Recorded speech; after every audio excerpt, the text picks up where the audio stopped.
Scene diawali dengan diperlihatkannya bayangan gedung-gedung tinggi di permukaan bumi. Wait deh. Wah, ternyata semua itu adalah sampah.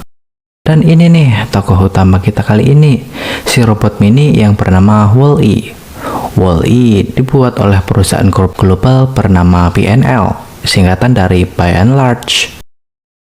Wall-E diprogram untuk menyelesaikan tugasnya tuh, yaitu mengumpulkan sampah agar mudah untuk dileburkan. Karena CEO dari BNL berpendapat kalau pada tahun 2110, bumi yang sudah tercemar oleh sampah dan munculnya berbagai racun di permukaan bumi, proyek pemulangan dari para manusia yang diungsikan pun digagalkan. Lalu pada tahun 2815,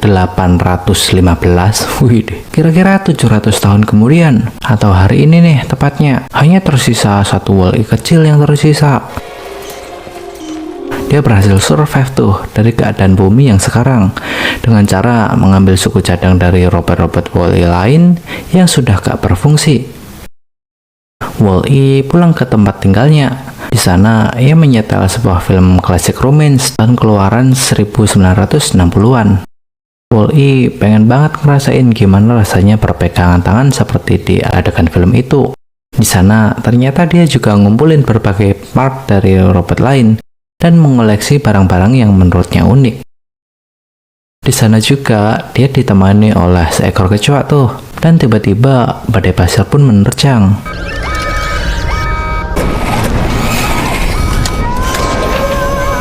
Hari telah berganti. Rutinitas Wall-E diawali dengan berjemur.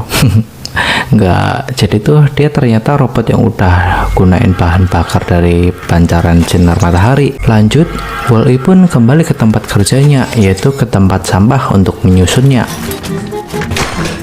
Dan lagi, dia juga nyari barang-barang unik lagi dong, buat tambahan koleksinya. Sampai suatu saat dia nemuin dan membuka kulkas. Ternyata di sana dia menemukan tumbuhan kecil. Dia pun bergegas menanamnya di sepatu boots dan membawanya pulang. Saat OTW pulang, dia melihat benda aneh. Lalu pun dia berusaha menangkapnya. Dia gak tahu tuh, ternyata itu adalah sebuah cahaya. Wall-E mengejar terus tuh sinar cahaya. Dan ternyata nih, sinar itu adalah sinar cahaya dari sebuah roket yang akan mendarat. Panik dong. Roket itu mengeluarkan sebuah robot yang lebih modern dan lalu meninggalkannya.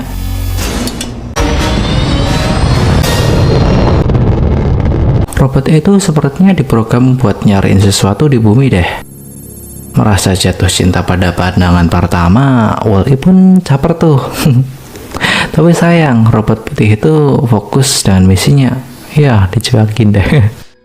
Dan sampai di suatu momen ketika badai pasir menerjang, Wall-E mengajak robot putih itu ke tempat tinggalnya. Dan akhirnya mereka pun berkenalan. Dan robot itu bernama Eve.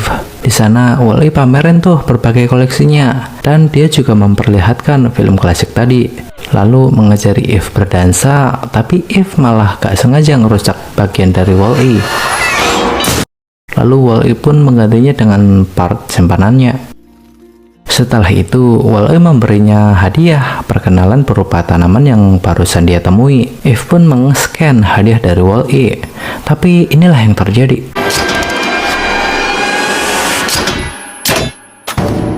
Eve mendadak menjadi nonaktif setelah menerima sebuah tanaman. Ternyata misi Eve adalah mencari tumbuhan di bumi. Wall-E yang bingung pun berusaha melindungi Eve, mengajaknya jalan-jalan, sampai mengajaknya berjemur juga tuh. Melihat Eve yang terbujur kaku dan merasa usahanya sia-sia, Wall-E pun melanjutkan rutinitasnya dengan perasaan yang kacau. Saat Wall-E mengais sampah, terlihat roket yang dia pernah lihat sebelumnya datang kembali. Wall-E yang melihat Eve diambil oleh roket itu pun berusaha mengejarnya, dan dia malah terbawa pergi oleh roket itu.